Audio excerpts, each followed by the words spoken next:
Quart d'heure de Smart Bourse chaque soir, c'est le quart d'heure thématique. Une fois par mois, nous prenons le temps de décrypter un cas d'investissement avec le prisme de l'analyse fondamentale. Et ce sont les équipes de Clartan Associés qui nous accompagnent pour ce rendez-vous.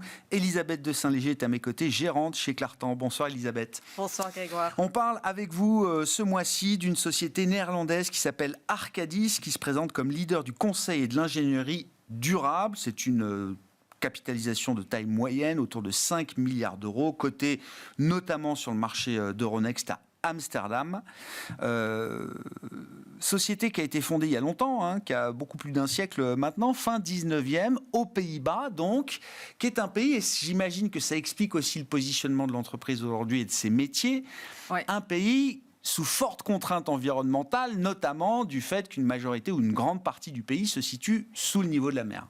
Oui, effectivement, on va dire que les racines historiques d'Arcadis sont une expertise dans la gestion de l'eau, puisqu'ils ont contribué à rendre des terres inondées habitables et cultivables.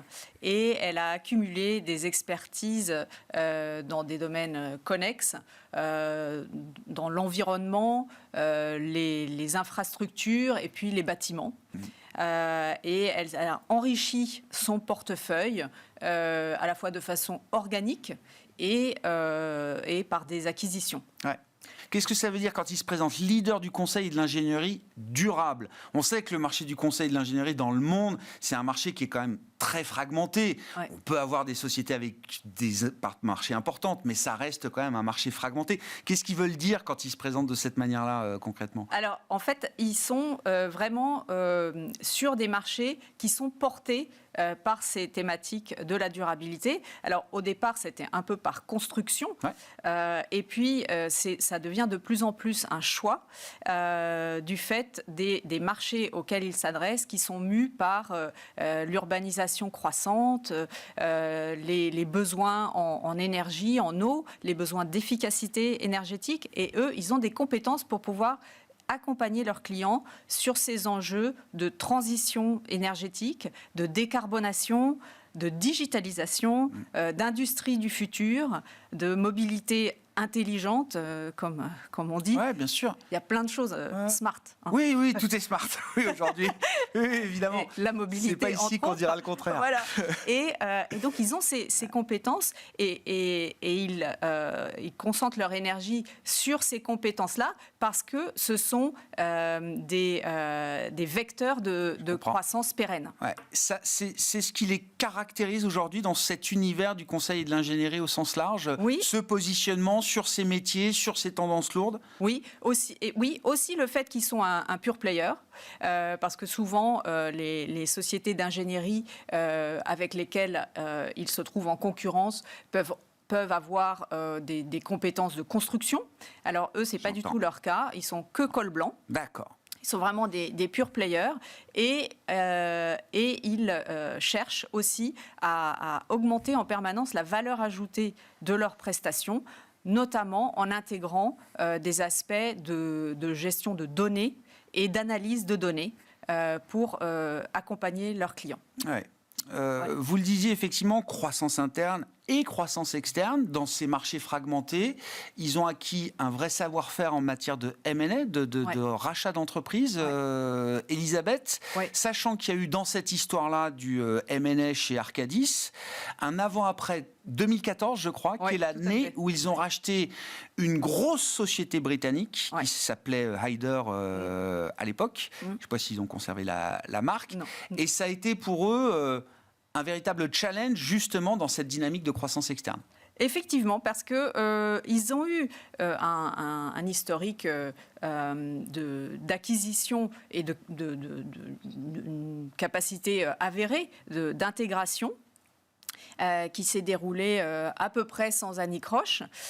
Et puis est arrivée cette acquisition-là qui était quand même d'une taille plus importante que ce qu'ils avaient fait jusque-là, qui était aussi une société cotée. Donc, les diligences sont parfois plus difficiles à mener avec le même degré d'aboutissement avant. Ouais. Et ils ont donc trouvé dans la corbeille de la mariée du très bon. Ils avaient identifié des choses très bonnes, notamment une forte présence qu'ils n'avaient pas au Royaume-Uni, en Australie, et puis aussi un modèle opérationnel qui est excellent, parce que c'est un modèle qui est organisé comme pour les leaders du conseil en informatique, c'est-à-dire un modèle où il y a localement des commerciaux qui travaillent avec les clients et dans des centres d'excellence, des ingénieurs de haut niveau regroupés dans des pays où il y a suffisamment d'ingénieurs. Oui. Voilà, parce que ce talent-là se fait. Mais bien sûr, le monde manque d'ingénieurs. Voilà, et qui permet à la fois un bon effet de levier. On plateformise un peu, c'est ça la matière grise, quoi. Voilà. Ouais. Mais il y avait aussi dans le pot, il y avait un certain nombre de contrats et puis une culture qui n'était pas la même en termes d'efficacité opérationnelle et en termes de pratique commerciale. Ce qui fait que ça a plombé pendant un moment l'efficacité opérationnelle. Ça a notamment tiré pas mal sur le besoin en fonds de roulement parce que les termes dans lesquels les contrats avaient été conclus n'étaient pas au standard d'Arcadis. Ouais, je comprends. Et ça a mangé pas mal d'énergie. Alors, il se trouve que c'est arrivé un peu concomitamment avec quelques difficultés conjoncturelles sur certains marchés finaux, notamment au Brésil et puis aux États-Unis.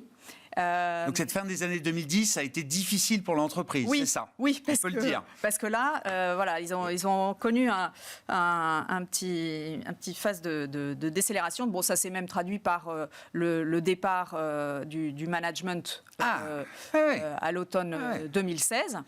Une petite phase de repositionnement et un nouveau patron qui est arrivé en mars 2017. D'un monde différent. Le précédent était plus conseil, stratégie, etc. Le patron qui est arrivé en mars 2017, lui, venait d'un autre grand acteur nord-américain d'ingénierie. D'accord. Pur ingénieur. Voilà. Ouais.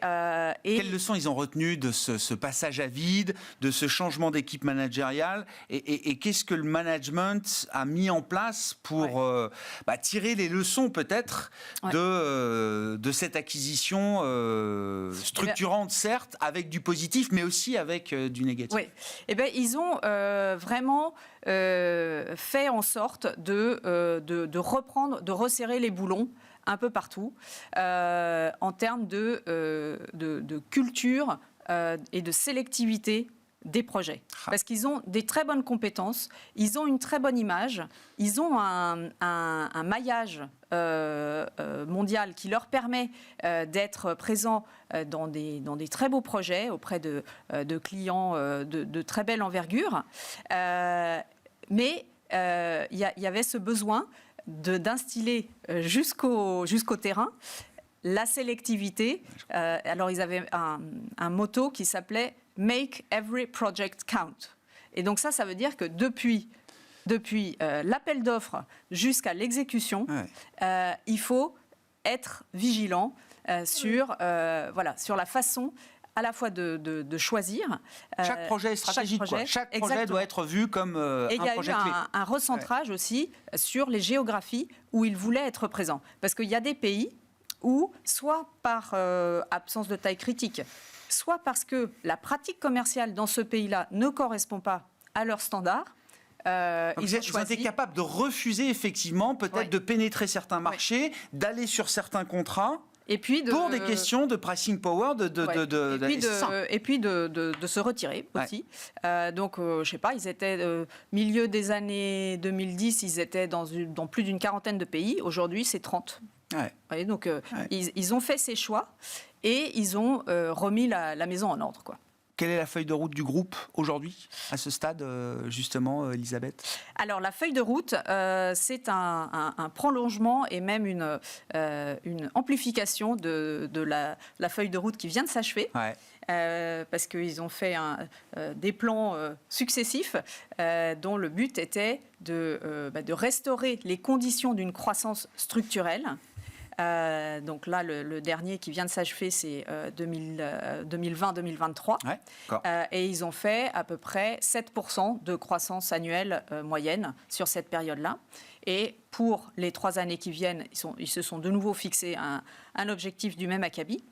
Il y avait un objectif d'amélioration des marges qui a été atteint.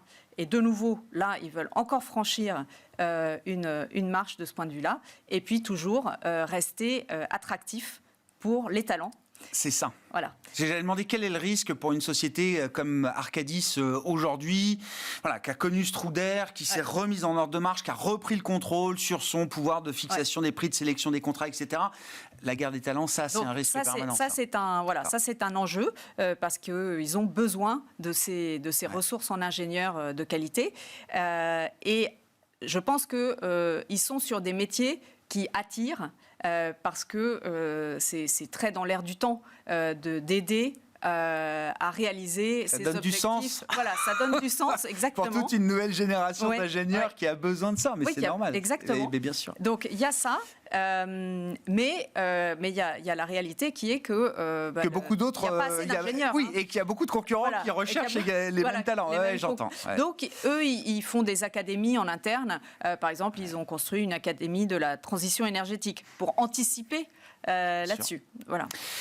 Un mot pour conclure du cours de bourse de la société. Effectivement, j'ai regardé, depuis 2020, c'est une société qui a bien rattrapé, qui a été bien revalorisée. Le marché ne s'est pas trompé d'une certaine manière. Ouais. Donc, quel est le moteur de croissance boursier pour cette entreprise aujourd'hui ? Là, on est effectivement, je pense, aux alentours du prix, parce qu'on est à 17 fois. Au vu des perspectives de croissance, c'est tout à fait raisonnable. Il n'y a pas de décote manifeste, mais le moteur fondamental est bon, donc c'est une société qui peut accompagner la performance. D'ailleurs, dans notre fonds Midcap, depuis son lancement en septembre 2020, Arcadis est le 2e meilleur contributeur. Voilà. Oui, donc c'est la croissance de l'entreprise, des résultats et de la rentabilité de l'entreprise qui va faire le cours de bourse aujourd'hui. Il y a eu la phase rétablissement de la confiance qui avait été abîmée. J'entends. Ça, c'est fait. Et donc maintenant, on est plus sur une tendance structurelle. Merci beaucoup, Elisabeth. Merci de nous avoir fait découvrir, en tout cas moi personnellement, le cas Arcadis, cette mid-cap néerlandaise, leader mondial du conseil et de l'ingénierie durable. Elisabeth de Saint-Léger, gérante chez Clartan, qui était avec nous pour ce dernier quart d'heure de Smart Bourse ce soir. Merci.